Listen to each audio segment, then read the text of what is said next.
안녕하십니까. 이것이 신앙 고백이다. 시리즈 7권 중 두 번째 책, 돌더레이트 법규 1장 7항 6번째 시간입니다.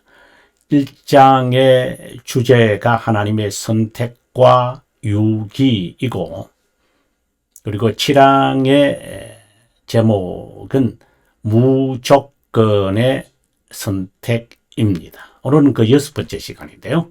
여러분이 가지고 있는 책 141페이지를 펴주시고, 그리고 오늘 우리가 공부할 부분은 160페이지가 되겠습니다. 자, 그러면 우리가 페이지로 가도록 하겠습니다.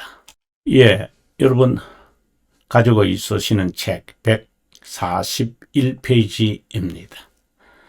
우리가 지난 시간까지는 1번을 다 배웠는데요. 2번을 하다가 아마 시간이 되어서 중단된 것으로 기억납니다. 아무튼 우리가 한번 읽어보도록 하겠습니다. 선택은 하나님의 불변한 목적으로서 중요한 이야기를 했습니다. 세상의 기반을 세우기 전 바로 창조를 말합니다. 그분의 순전한 은혜, 다른 말로 하면은 무상의 은혜다, 이렇게 말할 수 있습니다. 자신의 의지에 있는 주권적 선한 기쁨에 따라 하나님의 선택의 조건이 인간에게 있다라는 상상을 내려놓아라 라고 하는 것을 의미합니다. 청렴한 원시적 상태에서 그들 청렴한 원시 상태, 바로 창조시의 상태입니다. 하지만 타락할 수 있는 상태, 변할 수 있는 상태인 자유의지를 가지고 있었다. 그들 자신의 잘못으로 인해 죄와 파멸로 타락했었던 모든 인류 일부 인격을, 제가 인격이라는 말을 여러분에게 아주 강조하고 있음을 여러분 잘 아실 겁니다. 인격이다. 영혼에서 그리스도 안에서 구속하기로 선택되었고 라고 되어 있습니다. 계속해서 한번 보도록 합니다. 중보자며 하나님은 그분들, 여기에서 말하는 그리스도를 의미하는 거죠. 그리스도, 바로 그분을 이렇게 말합니다. 선택된 자들의 중보자며 머리로, 기반으로, 영원에서 임명했다라고 되어 있습니다. 오늘 우리가 봐야 하는 주제인데요. 자, 보겠습니다. 선택된 자는 선천적으로 본성적이지 않다. 왜 그런가 하면 본성적이라고 돼버리면 창조시의 인간의 상태에서 더 낫거나 자격이 있어서 선택된 것이다, 이렇게 되어지니까 본성적이지 아니죠. 실제로 하나님 앞에서는요, 인간의 무슨 업적, 필적, 한 건 더 쓰면 뭐하고, 좋기는 좋겠죠. 사람들에게 인기를 얻으니까.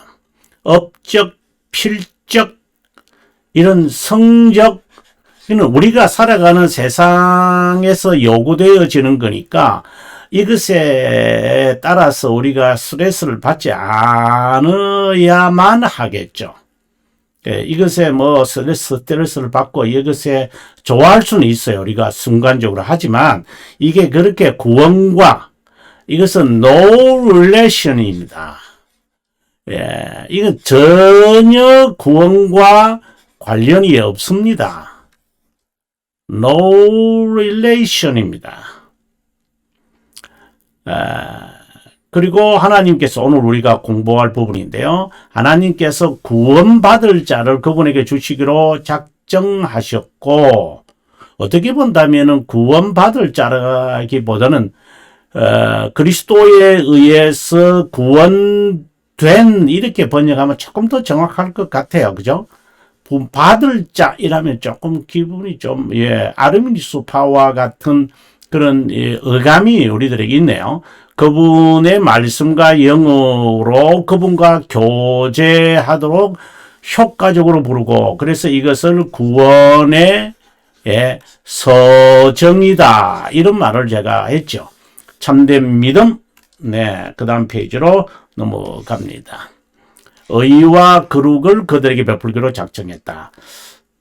오늘 아마 여기까지 할 것 같은데 아마 여러분 그래도 한번 읽어보고 갈까요? 너무 길어서 이제 3번이. 네, 그래서 여기까지만 읽고 우리가 160페이지로 우리가 가면 좋겠습니다. 160페이지입니다. 하나님은 그리스도에 의해 구원받을 자를 to save 이렇게 돼 있잖아요. to be saved by him 이렇게 돼 있거든요.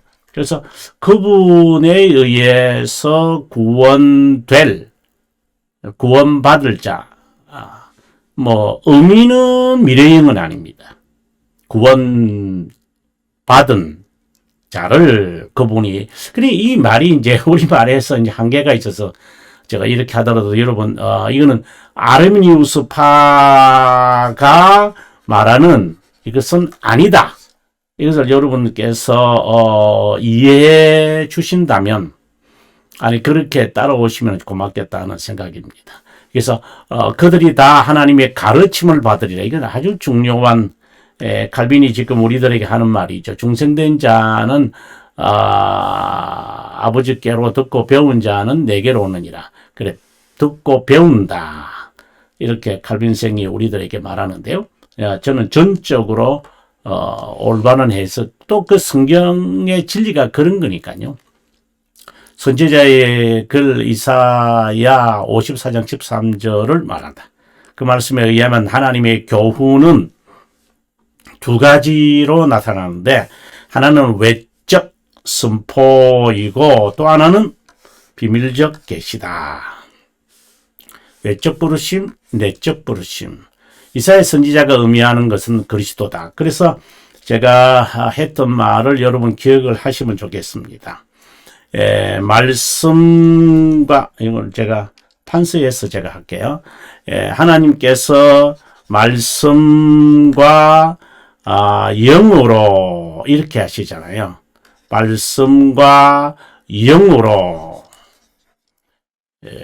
그래서 우리가 흔히 말하기를 말씀은 성령 하나님의 사역의 수단이다, 이렇게 보통 말하는데, 그러면 이 말 자체가 좀 그렇게 말을 하기에는 조금 그래요. 왜냐하면 은혜 받는 외적 수단이 말씀이다, 이렇게 하면은 외적 수단이다, 은혜의 그레이스의 외적 수단이다, 이렇게 하면은 요거는 맞는데, 이거는 조금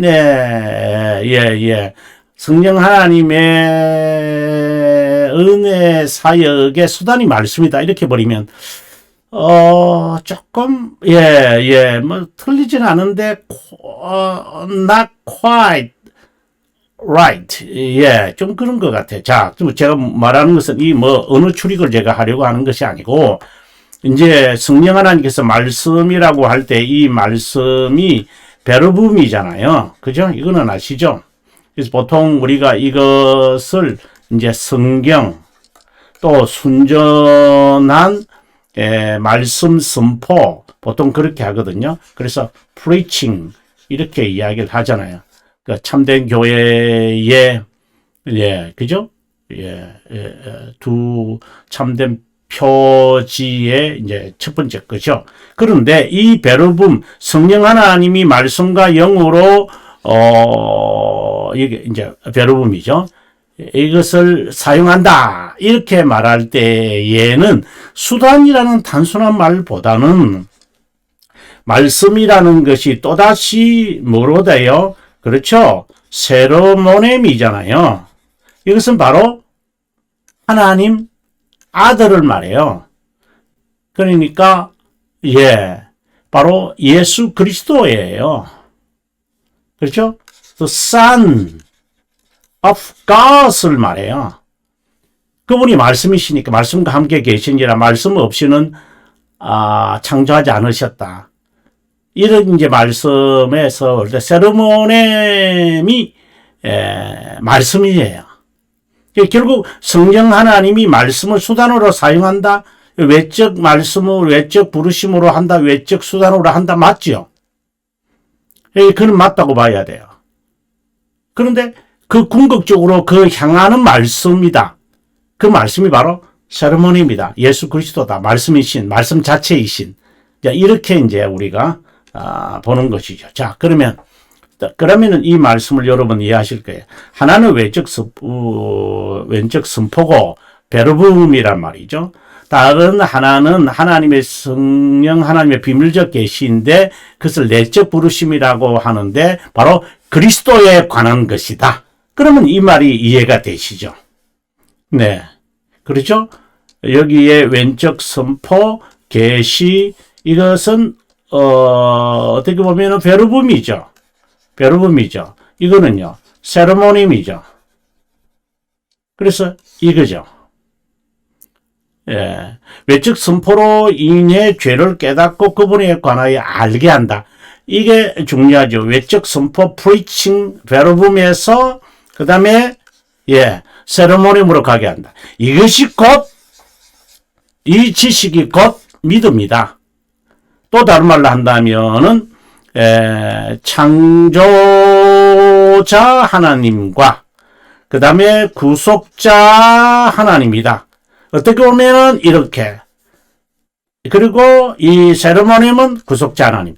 이렇게 보는 것도, 관련이 있고 서로 이렇게 묶어서 어근으로 가면 아마 이해하기가 좋겠죠.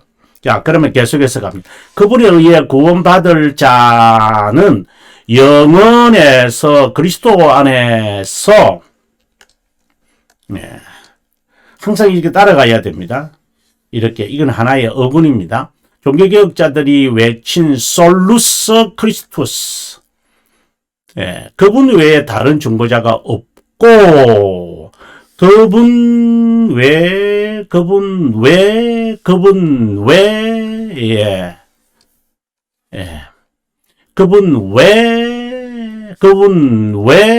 이렇게 솔루스 크리스투스, 그리스도만으로 우리 이야기하면은 Christ alone 이래 되겠죠.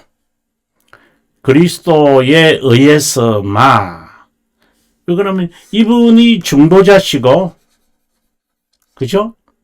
이분 중보자로서 그리스도의 사역, 구속 사역, 구속이라고 들어가야 되겠죠?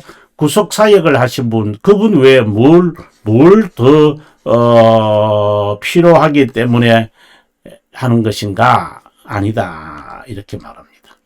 자, 그분에게 주기로 작정한 것은 물건처럼 주고받는 것이 아니다. 여러분 충분히 이해하고 계시겠지만, 구원을 위하여 그분이 행하신 대속을 지금 말한다. 네. 그래서 그분에게 주기로 했다.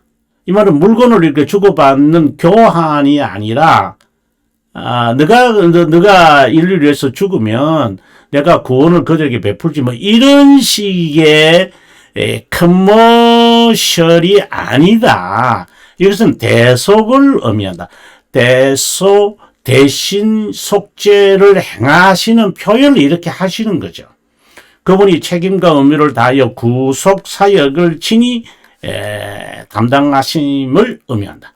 그분이 중보자가 되므로 인류의 이 처벌은 어디에서 와야 됩니까? 바로 하나님의 정의죠. 이 정의를 만족해야 되잖아요. 그죠? 만족하려면 뭘 해야 돼요? 처벌을 받아야 되죠. 어떤 처벌요? 일시적이고 그 다음에 영원한 처벌을 받겠죠. 그러면 하나님의 진노라는 것으로 이렇게 풀어가지 않으려면 하나님의 진노라는 말로 풀겠죠. 그러면 저주를 받아야 되겠죠. 그러려면 달래여야 하겠죠. 아니면은 누그러뜨리든지요. 네. 이걸 위해서 주님은 뭘 하세요? 희생제물보다는 속죄제물이라고 합시다. 속죄제물을 주님은 이제 바치시는 거잖아요. 그래야 주님은 만족하시고 누그러뜨려지신다. 이렇게 우리가 말을 하게 되죠. 제가 지금 여러 번 반복하기 때문에 여러분께서 이제 여러 번 반복하니까 좀 이렇게 또 다른 주제가 나오면 또 제가 연결시키고 이렇게 해서 자, 인류 중 선택된 자에게 내리는 일시적이고 영원한 죽음의 대가, 이거는 진노에 대한 저주지요. 그래서 따라오는 것이 무엇이냐? 이제 속죄 제물이 되겠죠. 대가를 갚아야 하는 정의로운 심판을 대신 받는 것이다. 이것은 영원에서 작정되어졌다. 정의를 대신 받으셨기에 우리는 뭐라고 하느냐? 이것을 우리에게 주어지면 justification이라고 한다. justification 뭐죠? 아시죠? 칭의라고 한다. 근데 정의를 대신 받으셔서 처벌을 받은 거잖아요. 그래서 의를 우리에게 전가하는데 판정이 나는 것은 의롭다 여긴다. 이렇게 우리가 해석이 되겠죠.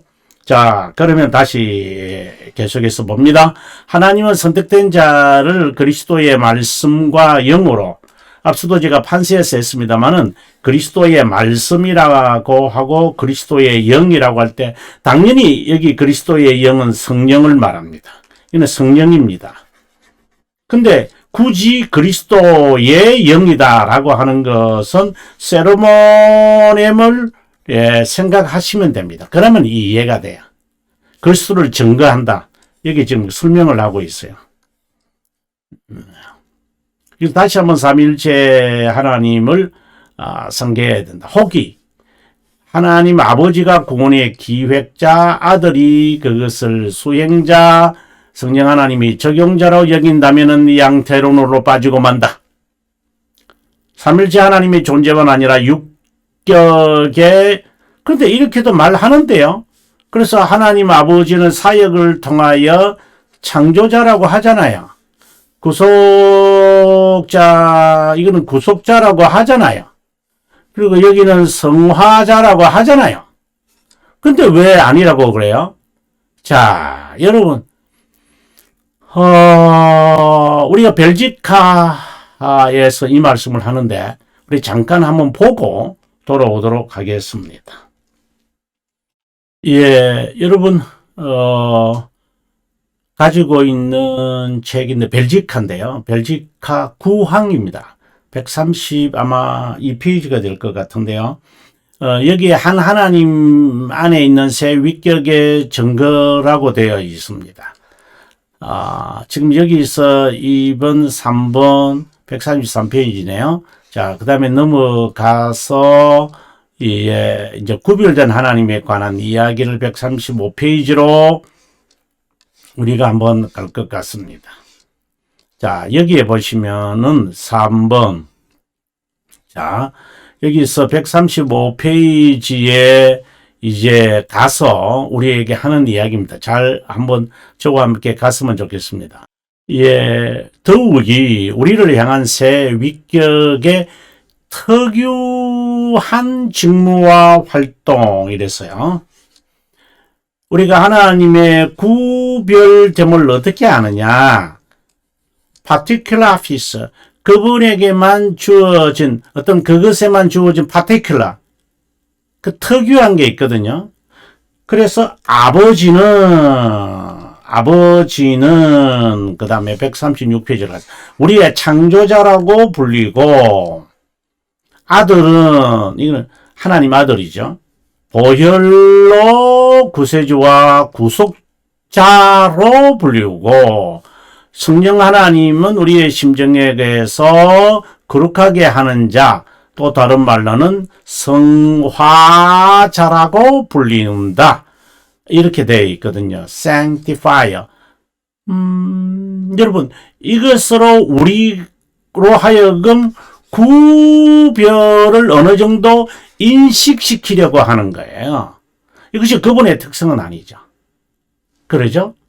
그럼 다시 본문으로 돌아오겠습니다. 예, 본문으로 돌아왔는데요. 여러분 보시면은, 그리스도의 말씀과 영으로, 자, 여기에서 다시 한번 삼위일체 하나님을 봐야 한다.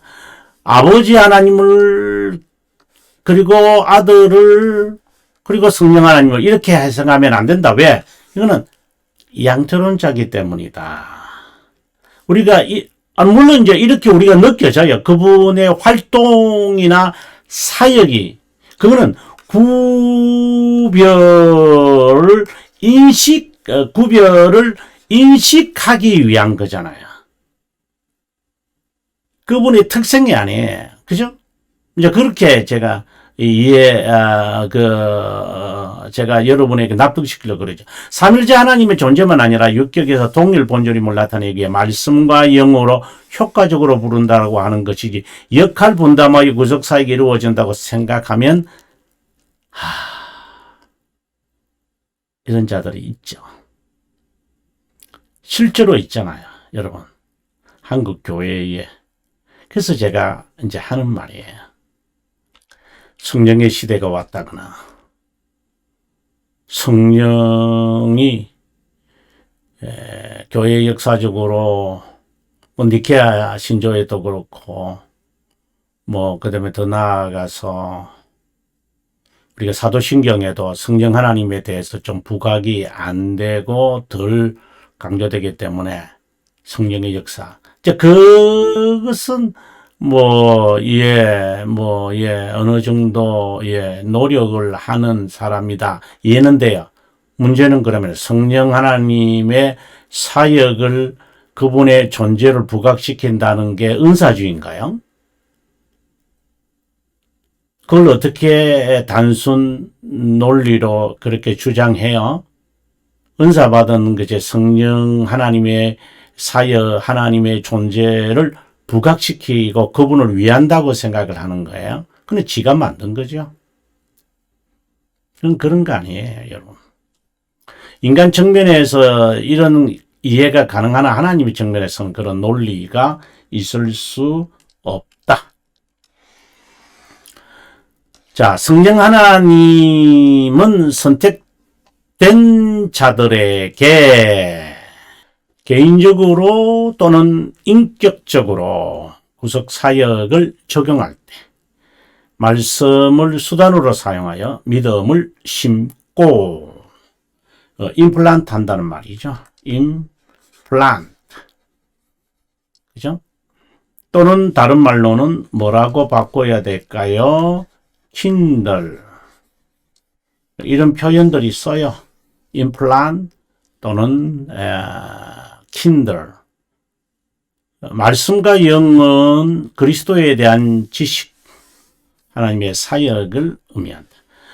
말씀이라고 할 때는, 이 수단이 말씀이라고 할 때는 구원의 질적 선택자들에게 약속을 역사한다는 뜻이다. 말씀과 영은 다양한 부분으로 동행을 하는데, 선지자로서 쭉 설명하는 데 그냥 여러분께서 넘어갔으면 좋겠습니다. 그 결과는 교제이다. 타락 전 창조시 인간이 가지던 하나님과의 교제는 죄로 인해서 어떻게 됩니까? 이것은 단절되었죠. 근데 이제 회복됐죠. 리스토라는 말이 아니라 quicken 이렇게 보셔야 돼요. 하나님은 선택된 자를 복음으로 불러 중생시킨다.